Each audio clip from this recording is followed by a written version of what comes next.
Two Shriji food. હું છું મનીષા ઠક્કર. આજે આપણે ખાખરાની સાથે કે પછી બાળકોને કોઈ શાક ના ભાવતું હોય ત્યારે ભાખરી કે ઢેબરાની સાથે આપી શકીએ એવો સરસ મજાનો ટેસ્ટી સિંગનો મસાલો કેવી રીતે બનાવવો એ જોઈશું. તો ચાલો આને બનાવવાનું શરૂ કરીએ. આ મસાલો બનાવવા માટે સૌથી પહેલાં કડાઈમાં 3 ચમચી જેટલું તેલ ગરમ થવા માટે મૂકવાનું. તેલ ગરમ થઈ જાય એટલે આમાં 2 ચમચી તલ ઉમેરવાના. ગેસ ધીમો કરીને આમાં 1 ચમચી હળદર ઉમેરી દેવાની. હવે 250 ગ્રામ જેટલા સિંગદાણા લેવાના અને એને શેકીને છોલીને સાફ કરીને પછી ચીલી કટરમાં કે વેજી ચોપરમાં આ રીતે એનો ભૂક્કો કરી દેવાનો છે. સિંગના ભૂક્કાને તેલની સાથે સરસ રીતે મિક્સ કરીને લગભગ 1 થી 1.5 મિનિટ માટે ધીમા ગેસ ઉપર શેકવાનો છે. તો સિંગનો મસાલો આ રીતે શેકાઈ જાય એ પછી આમાં સ્વાદ પ્રમાણે મીઠું ઉમેરવાનું. આની સાથે જ 2 ચમચી ધાણા જીરું, 1 ચમચી મીડિયમ તીખું મરચું ઉમેરવાનું. તો તમે જે પણ મરચું રૂટીનમાં વાપરતા હોય એ લઈ શકો છો. અને આની સાથે જ મસાલાનો ખૂબ જ સરસ કલર આવે એના માટે થોડું કાશ્મીરી મરચું પણ ઉમેરવાનું છે. તમારી પાસે કાશ્મીરી મરચું ના હોય તો તમે સ્કીપ કરી શકો છો.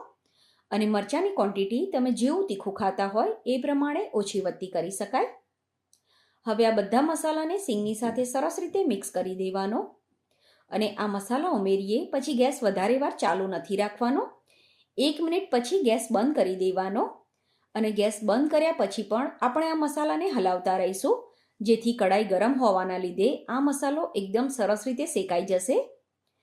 તો આ મસાલાને જ્યારે બાળકોને કોઈ શાક ના ભાવતું હોય ત્યારે તમે ભાખરી કે ઢેબરાની સાથે પણ આપી શકો છો.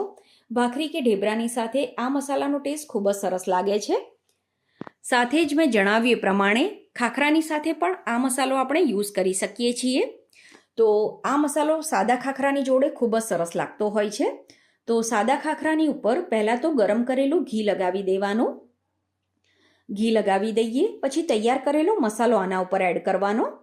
મસાલાની ક્વોન્ટિટી તમારી પસંદ પ્રમાણે તમે ઓછો વધતો કરી શકો છો. તો ફ્રેન્ડ્સ, તમે પણ આ રીતે એકદમ સરસ મજાનો ટેસ્ટી સિંગનો મસાલો બનાવીને જરૂર ટ્રાય કરજો. તમારા ઘરમાં નાનાથી લઈ મોટા દરેકને આ ખૂબ જ પસંદ આવશે. આઈ હોપ તમને મારી આજની રેસીપી પસંદ આવી હશે. આવી જ બીજી રેસીપી જોવા માટે ચેનલને સબસ્ક્રાઈબ કરવાનું ના ભૂલશો.